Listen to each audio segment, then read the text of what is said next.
कल की भगोड़े की लाइव में जो तिरंगे की बेहरमती की गई और एपी सिंह ने, इन दोनों ने मिलकर जो बेहरमती की वो काबिल मजम्मत है। मतलब कि ये दोनों मिलकर रीता दिलेरी से बच्चन की बेहरमती कर रहे थे और जो उनका जो क्या कहते हैं केसरिया रंग है उसको लेकर अगर मोमिन सर ने बात बताई तो बिल्कुल उन्होंने दुरुस्त बात कही है कि केसरिया रंग ऊपर होता है और हरा रंग नीचे होता है। लेकिन एपी सिंह जो झंडी पकड़ा रहा मुसलसल वो उल्टा पकड़ा रहा, उसे ये तक तमीज नहीं थी। वो बहुत बड़ा वकील कहता है अपने आप को कि झंडा किस तरह पकड़ा जाता है, यानी कि ये तिरंगे को किस तरह पकड़ना चाहिए। और वहां पर जो सोशल मीडिया टीम आई हुई थी, यानी कि जो पत्रकार आए हुए थे सभी वैसे ही थे, मतलब 2-2 हजार में खरीदे हुए सारे पत्रकार थे। उनको भी जरा सी भी ये बात नजर नहीं आई कि ये फ्लैग को उनको सीधा पकड़वाना चाहिए या फिर ये बताना चाहिए कि आपने उल्टा पकड़ा हुआ है। मोमिन सर ने कहा है कि 24 घंटे का उनको टाइम देते हैं, अगर 24 घंटे में ये दोनों माफी मांग लेते हैं तो ठीक है, अगर माफी नहीं मांगते तो फिर इन पे मोमिन सर जो है वो केस करेंगे अपनी तरफ से। तो मैं तो समझ रही हूँ कि वो दोनों माफी नहीं मांगेंगे, हमेशा की तरह बेगैरत बने रहेंगे और ये केस जो है मोमिन सर करके रहेंगे। अस्सलाम वालेकुम, hello everyone, welcome back to Shabnam talk के साथ। तो मैं बात कर रही थी तिरंगे की बेहरमती की। तिरंगे के साथ जो लोगों ने किया कल के लाइव में वो काबिल मजम्मत है। और बात करूं पारुल सिस्टर की, पारुल सिस्टर की भी कुछ ऐसी न्यूज जो हमारे सामने आई है, हमें मिली है मुबैना तौर पर, तो उस बारे में भी मैं यहाँ अभी बात करने वाली हूँ। तो वीडियो को आप सबने स्किप नहीं करना है, जल्दी से मेरे चैनल को लाइक कीजिए, सब्सक्राइब कीजिए, प्यारा सा कमेंट्स लाजमी कीजिएगा। आप सबकी क्या राय है पारुल सिस्टर को लेकर, आप यहाँ पे कमेंट्स में बता सकते हैं। जो मैं अभी बात करने जा रही हूँ, जो हमें न्यूज मिली, जो इन्फॉर्मेशन मिली है मुबैना तौर पर, तो उस हवाले से मैं यहाँ पे बात करूंगी, क्योंकि कुछ ऐसे क्लिप्स शॉर्ट्स मतलब हमें मिले हैं। जैसे कि हमारे यहाँ पाकिस्तान में इजी पैसा, जैस पैसा, कैश होता है ट्रांसफर, तो उसी तरह वहाँ पे जी पे होता है और फोन पे होता है। आई थिंक सुना जा रहा है कि कुछ अमाउंट जो है वो सीमा की तरफ से पारुल को भेजे गए हैं, लेकिन हम इस बात को लेकर अभी श्योर नहीं, इसलिए अभी हमें तस्दीक नहीं हुई है कि वाकई ये वाली न्यूज जो है हमें सच मौसूल हुई या झूठी मिली है। क्योंकि ऐसा हो जाता है अक्सर के बाद लोग हमें जो इन्फॉर्मेशन देते हैं वो अपनी राह से भटक जाते हैं और झूठी इन्फॉर्मेशन देते और राह से भटकाने की कोशिश करते हैं। मैं इस पे प्रॉपर वीडियो बनाना चाहती थी, लेकिन ये इन्फॉर्मेशन अभी क्लियर नहीं हुई हमें। उसके हवाले से अभी हमें ये नहीं पता चला कि वाकई ये जो हमें स्क्रीनशॉट मिली है ये बिल्कुल ऑथेंटिक है और रियल है। वो स्क्रीनशॉट मैं आप सबको यहाँ पे दिखा दूंगी, शेयर कर दूंगी, आप लोग ये देखना स्क्रीनशॉट और अपनी राय जरूर कमेंट्स बॉक्स में देना। पारुल सिस्टर अगर ऐसा करती हैं तो ये बहुत गलत करती हैं। अव्वल तो अभी हमें सच्चाई नहीं पता है कि क्या वाकई ये वाली न्यूज सच है या झूठ है। अगर पारुल सिस्टर ने सीमा भगोड़ी से पैसे लिए हैं तो ये बहुत बहुत बड़ी गलत बात है। बात लोग कह रहे हैं कि नहीं वो बहुत पैसे वाली है, वो पैसे नहीं ले सकती। देखिए हम नहीं जानते कि वो पैसे वाली है, पैसे वाली नहीं है, अभी हम किसी नतीजे पे नहीं पहुंच सकते। लेकिन पारुल सिस्टर ने है यूट्यूबर, उनसे यूट्यूबर ने बात करने की कोशिश की तो उन्होंने बात करने से मना कर दिया, यानी कि पारुल सिस्टर ने बात करने से मना कर दिया और ये कहा कि आपने बात करना है ठीक है, किसी और मौजू पे बात करें, लेकिन आप सीमा के हवाले से मुझसे बात नहीं करेंगे।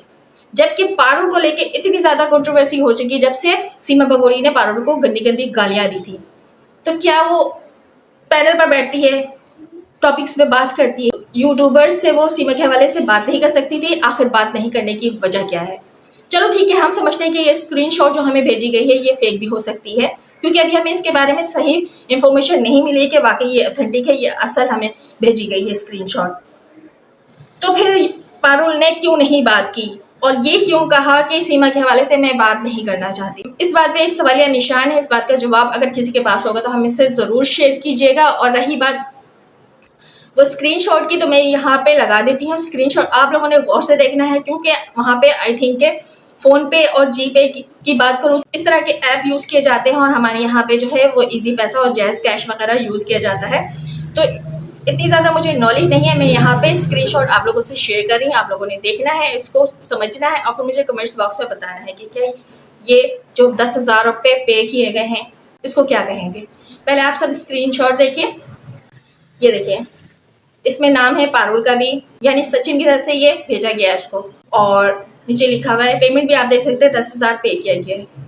अब आप सब ये वाली शॉर्ट्स देखकर क्लियर करें इस बात को कि क्या इस बात में सच्चाई हो सकती है या फिर ये फेक बनाया गया है। मैं इसलिए मुबैना तौर पर इसे कह रही हूँ क्योंकि हमें इस हवाले से कोई बात ऐसी क्लियर नहीं की गई है कि वाकई ये ऑथेंटिक है, इसलिए मैं यहाँ पे इस बारे में सही से बात नहीं कर रही हूँ। मैं ये बता रही हूँ कि हमें मुबैना तौर पर ये मिली है और अभी मैं ये इस बात को क्लियर नहीं कर रही हूँ कि वाकई ये जो शॉर्ट्स है ये ऑथेंटिक है। और ये बात सच है कि पारुल सिस्टर ने सीमा से 10,000 लिए हैं। और अगर ये बात झूठ है तो पारुल सिस्टर को आकर ये बात क्लियर करनी चाहिए मीडिया पे, क्योंकि उनके लिए सब यहाँ पे आवाज उठा रहे हैं। वो आज तक आकर इस बात को क्लियर नहीं की है, यानी कि 3-4 दिन हो गए ये बात गर्दिश कर रही है, लेकिन उन्होंने सोशल मीडिया पे आकर इस बात को क्लियर नहीं किया है। इससे पहले भी उसको जब सीमा भगोड़ी ने गाली दिया था पारुल को, तो उसने खामोशी अख्तियार की भी थी, लेकिन वो पैनल्स पे जाती थी।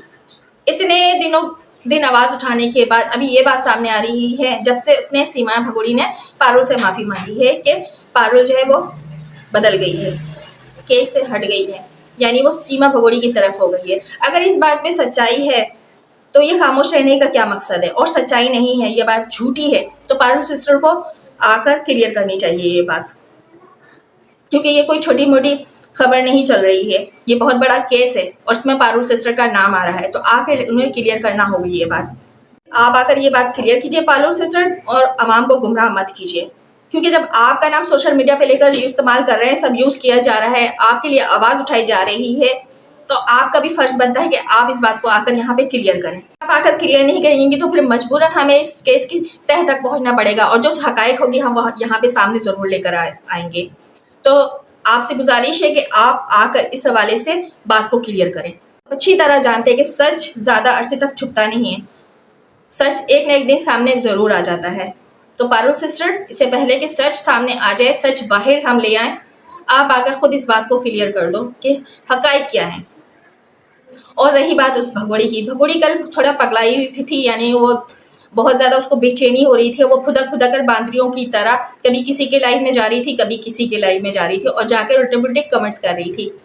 पहले तो वर्षद भाई के लाइव में आकर उल्टे पुल्टे उन्हें कमेंट्स कर रही थी कि तुम मेरे पीछे क्यों पड़े हुए, मुझे मैसेज क्यों करते हो, और उसके बाद आधी रात को वो किसी और के लाइव में चली जाती है खुदकते, और वहां पे भी जाके उल्टे पुल्टे कमेंट्स करती है। और जो जाफर है ना, जाफर को वो कुछ कह रही होती है सिंधी या बलोची में। इतनी ज्यादा वो बेचैन हो रही है, पाकिस्तानी से उसे नफरत है, पाकिस्तानी से वो बात नहीं करना चाहती, पाकिस्तान के बारे में उल्टे पुल्टे बात करती है, लेकिन पाकिस्तानी लाइव में खुदक कर वो चली जाती है और वहां जाकर पाकिस्तानियों को उल्टे पुल्टे बात बोल रही होती है। अगर तू सच्ची है तो तुझे इतनी बेचैनी क्यों हो रही है? तो खामोशी से अपना काम करती जा, जैसे कि तू करती है हमेशा की तरह। अभी तुझे इतनी ज्यादा क्यों लगी हुई है कि तू सबके लाइव में पहुंच जाती है? फिर अभी तू ये कहेगी कि नहीं वो मेरी आईडी नहीं थी, लेकिन हम जानते हैं कि वो तेरी रियल ही आईडी थी, और तू आकर कमेंट्स कर रही है, वहां पे फजूल बकवासी कर रही है। क्यों? जाफर ने तुझे चिकन खाते हुए दिखाया था, तेरा भी दिल कर रहा होगा चिकन खाने का।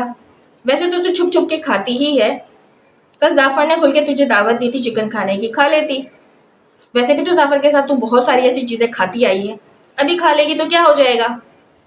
ये जो सनातन धर्म का तूने चोला वड़ा तू रख देती ना, जब तुझे बीफ खाना होता, बिरयानी खानी होती, तो उतार के रख देती है ना। तो जाफर जब तुझे ऑफर कर रहा था चिकन खाने के, तो तू अपना चोला उतार के रख देती, उसके साथ खा लेती चिकन। तो सब महीनों सालों तूने अपने पास रखा है जाफर को, उसके साथ तूने जो जो अय्याशिया की है, कल कर लेती तो क्या हो जाता? तो तू बेगैरत है, जो इतने साल पाकिस्तान का नमक हलाली नहीं कर पाई, तू हिंदुस्तान का नमक हलाली करेगी। तू तो पाकिस्तान से नमक हरामी कर गई, तो तुझ पे कौन भरोसा करेगा? हम जैसे पाकिस्तानी तो बिल्कुल तुझ पे भरोसा नहीं करते। भरोसा करने वाले वो तेरे चाटुकार हैं जो करेंगे, और हिंदुस्तानी भी तुझ पे भरोसा नहीं करते। तेरे गिने चुने ही चाटुकार हैं। तुझे नफरत करने वालों की जो तादाद है ना, वो बढ़ती जा रही है, क्योंकि तेरा किरदार ऐसा है। तू वर्ल्ड फेमस हो गई, तू कहना चाहती है, लेकिन वर्ल्ड फेमस तू किस लिए हो गई है? तेरे लिए लोग क्या सोचते हैं? तुझे गालियां देते हैं और कहती है कि मैं वर्ल्ड फेमस हूँ। इस तरह फेम हासिल किया जाता है? फेम ही हासिल करना था तो कोई अच्छा काम करती। तुझे इतना ही ज्यादा दुख है, हिंदू पे जुल्म होता है, मतलब पाकिस्तानी हिंदू पे जुल्म करते हैं, मुसलमान हिंदू पे जुल्म करते हैं, तो ये काम तो पाकिस्तान में रहते हुए भी कर सकती थी। पाकिस्तान में रहती, हिंदू कम्युनिटी पे जो जुल्म करते हैं मुसलमान, उनके लिए तो आवाज उठाती, तो फिर दुनिया वालों को पता चलता कि सच क्या है, झूठ क्या है। अब तो यहाँ से भाग गई, इंडिया बैठ गई है, उनको उल्लू बनाकर, उनको बेवकूफ बनाकर, उनके इमोशनल से खेल कर तो ये बता रही है कि पाकिस्तान में हिंदुओं का धर्म चेंज किया जाता है और मुसलमान ये सोचते हैं कि उनको जन्नत में बाग मिलेगा। अच्छा, मतलब नेकी कमाने का और कोई जरिया नहीं है, मतलब जबरदस्ती धर्म परिवर्तन जो कहते हैं वो कराया जाता है। हम पाकिस्तानी कराते हैं, यहाँ मुसलमान कराते हैं, मतलब पूरी दुनिया के लोग झूठे गंदे। तू एक बहुत सच्ची सती सावित्री, और तू बहुत धर्म को मानने वाली, मतलब जिसको अपने धर्म का नहीं एहसास रहा, अपने धर्म से तू बेधर्म हो गई, तू धर्म की बातें करती है। ये सब बातें मत किया कर, फजूल की बकवासें मत किया कर।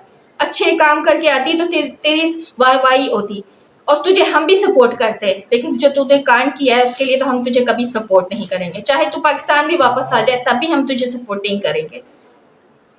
अब तू जब पाकिस्तान आएगी तो फिर तू इंडिया की बुराई करेगी। अभी इंडिया में बैठी है तो तू पाकिस्तान की बुराइयां करती है। तेरा कोई दीन धर्म नहीं है, तू किसी की नहीं है, तू ना यहाँ की रही है ना वहां की रही है। और रही बात तेरे बच्चों की, तूने बच्चों का भी मुस्तकबिल बर्बाद करके रख दिया। क्या तरबियत तू बच्चों को दे रही है? कल की ही वीडियो में मैंने शेयर किया है, कल की भी आप लोग वीडियो देखिएगा, मैंने लास्ट में शेयर किया है। उसकी जो बड़ी बेटी फरा बतूल है, वो नारे नहीं लगाना चाहती। उस बच्ची को भी इतना पता है कि मेरा पाकिस्तान है मुल्क, ना कि इंडिया।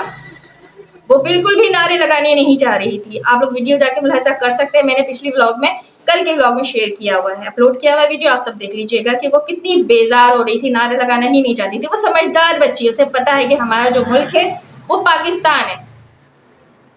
और उस बच्ची को देखते हुए ये लग रहा था कि उससे आज भी पाकिस्तान से मोहब्बत है।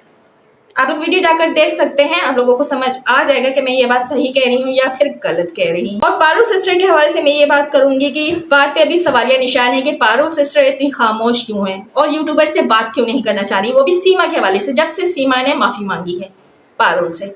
तो जरूर इसमें कोई घोटाला है। मैं इस बात को लेकर जरूर सच्चाई सामने लाऊंगी, आप सबके सामने जो भी सच होगा वो जरूर यहाँ पे रखूंगी। अभी जो मैंने स्क्रीनशॉट दिखा है इसको लेके मैं श्योर नहीं हूँ, इसलिए मैं अभी पे श्योर बात नहीं कुछ भी कर रही हूँ कि ये बात वाकई सच है। तो फिर ठीक है, इजाजत दीजिए। आज की वीडियो आप लोगों को अच्छी लगी है तो सब्सक्राइब जरूर कीजिएगा, लाइक करना मत भूलिएगा। आप लोगों के लाइक से मुझे बहुत सारा मोटिवेशन मिलता है। फिर मिलेंगे, अल्लाह हाफिज।